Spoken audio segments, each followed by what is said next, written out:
ഞാൻ പറയുന്ന ജീവിനെ കുറിച്ചൊന്ന് പെട്ടെന്ന് മനസ്സിലാലോചിക്കുക. അതിന് മനസ്സിലാലോചിച്ചപ്പോൾ നിങ്ങളുടെ ഉള്ളിൽ വന്ന എന്താന്ന് ഒന്ന് ടൈപ്പ് ചെയ്തിട്ട് ഇടണം. റെഡി?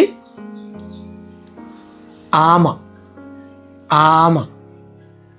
ആമേനെ കുറിച്ച് ആലോചിച്ചപ്പോൾ എന്താ നിങ്ങളുടെ മനസ്സിൽ വന്നത്? ആമയ്ക്ക് ഒരുപാട് പ്രത്യേകതയുണ്ട്. പ്രത്യേകിച്ച് Asian countries, Japan, Thailand, Chinese, India, Nepal, Bhutan, ഇവിടെയുള്ള ഒരുപാട് ആളുകൾ ആമേനെ ഒരു സ്പിരിച്വൽ ആനിമലായിട്ടാണ് കാണുന്നത്. ആമേനായിട്ട് നമ്മൾ സഞ്ചരിക്കുമ്പോൾ ആമ മുന്നിൽ വരികയാണെങ്കിൽ ഭാഗ്യം കൊണ്ടുവരുമെന്ന് പല കൾച്ചറിലും വിശ്വസിക്കുന്നുണ്ട്. ആമയെ നമുക്ക് ഒരുപാട് പഠിക്കാനും ഉണ്ട്. അപ്പോൾ ആമേനെ ഒരു പൂച്ചയോ പട്ടിയൊക്കെ പിടിക്കാൻ ചെല്ലുമ്പോൾ ആമ എന്താണ് ചെയ്യുന്നത് ശ്രദ്ധിച്ചിട്ടുണ്ടോ? ആമ ഒരിക്കലും പിടി കൊടുക്കാറില്ല.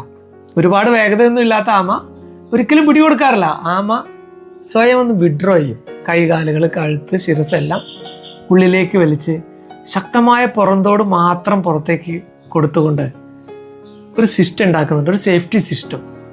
ആനിമൽസ് ഒന്നും ടച്ച് ചെയ്യാൻ പറ്റില്ല. കുറച്ച് കഴിഞ്ഞാൽ ആനിമൽസ് എല്ലാം പോയി കഴിഞ്ഞ് കഴിഞ്ഞാൽ ആമ പതുക്കെ ആമയുടെ ജേണി കണ്ടിന്യൂ ചെയ്യാണ്. ആമ നമുക്ക് പഠിപ്പിച്ചു തരുന്ന ഒരു മനോഹരമായ റോളാണത്.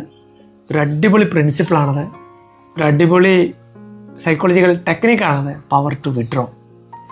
നമ്മളോട് യുദ്ധം ചെയ്യാൻ, അത് കുടുംബമായിക്കോട്ടെ, റിലേറ്റീവ്സ് ആയിക്കോട്ടെ, പ്രൊഫഷണൽ നമ്മുടെ കൊളീഗ്സ് ആയിക്കോട്ടെ, യുദ്ധം ചെയ്യാൻ ഒരുപാട് പേര് വരും. എല്ലാവരോടും യുദ്ധം ആവശ്യമില്ല. എല്ലാവരോടും പ്രതികരിച്ച് എനർജി വേസ്റ്റ് ചെയ്യണ്ട. ആ സന്ദർഭത്തിൽ ഉൾവലിയുക. ആ പ്രതികൂലമായ അവസ്ഥ മാറുമ്പോൾ മുന്നോട്ട് പോവുക. എല്ലാവരോടും യുദ്ധം ചെയ്യാൻ നിന്ന് കഴിഞ്ഞാൽ നമ്മുടെ സന്തോഷം കുറയുന്നു, ആരോഗ്യം കുറയുന്നു, ആയുസ് കുറയുന്നു. വളരെ മനോഹരമായൊരു തന്ത്രമാണത്.